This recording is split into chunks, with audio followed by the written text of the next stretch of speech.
hello and नमस्ते सबैजनालाई म अस्मिता र म फेरि पनि तपाईहरुको सामु प्रस्तुत भइसकेको छु एउटा नयाँ भिडियो लिएर र आज चाहिँ मसँग एउटा बजेट फोनको रिभ्यू र अनबक्सिङ भिडियो रहेको छ एन्ड अनबक्सिङ र रिभ्यूको लागि चाहिँ I have VIVO Y55 with me VIVO को यो चाहिँ Y55 चाहिँ VIVO को Y सिरिज को एउटा मिड रेन्ज फोन हो र it has recently launched in Nepal unboxing बाट सुरु गरौँ है त अब हेरौँ फोनको बक्समा चाहिँ के छ we have some documentations case दिएको छ यो केस चाहिँ क्लियर केस नै छ है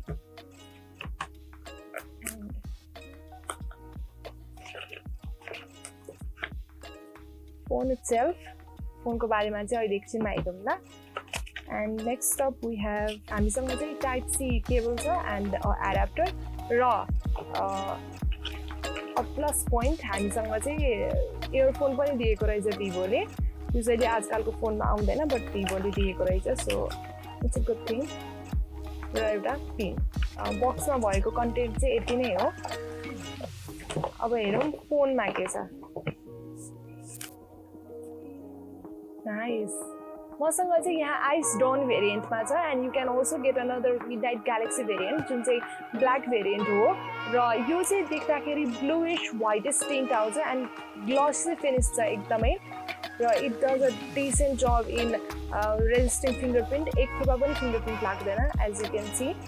र यसको डिजाइनको बारेमा कुरा गर्नुपर्दा चाहिँ डिजाइन देख्दाखेरि राम्रो नै छ है मलाई चाहिँ ब्याक डिजाइन अझ बढी मन पर्यो एन्ड ब्याकमा चाहिँ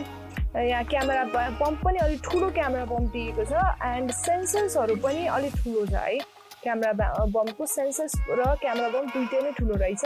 VIVO Y55 मा चाहिँ इन डिस्प्ले फिङ्गरप्रिन्ट छ जुन चाहिँ प्रिमियम रेन्जको फोनहरूमा पनि प्रोभाइडेड हुन्छ सो भिभोले इन डिस्प्ले फिङ्गरप्रिन्ट प्रोभाइड गरेकोमा चाहिँ अप्रिसिएट नै गर्नुपर्छ कम्पनीलाई र फ्रन्टको कुरा गर्नुपर्दा चाहिँ old fashion water drop notch दिएको छ बटममा चाहिँ स्पिकर्स दिएको छ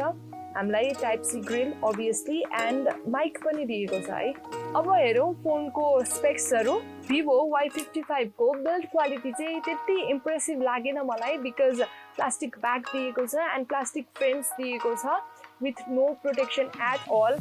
बट पछाडिबाट देख्दा चाहिँ राम्रो नै देखिन्छ है डिस्प्लेको कुरा गर्नुपर्दा VIVO Y55 मा 6.44 inches AMOLED FHD plus resolution display दिएको छ र पर्फर्मेन्स वाइज पनि VIVO Y55 लाई त्यति नराम्रो चाहिँ नभनौँ VIVO Y55 features Snapdragon 686nm processor VIVO Y55 मा हाई सेटिङ्समा गेम खेल्दा चाहिँ अलिअलि ल्याग त होला बट त्यति ठुलो प्रब्लम चाहिँ होला जस्तो लाग्दैन बट डे टु डे युसेजमा त राम्रो नै चल्छ यो फोन बिकज यसको प्रोसेसर पनि 680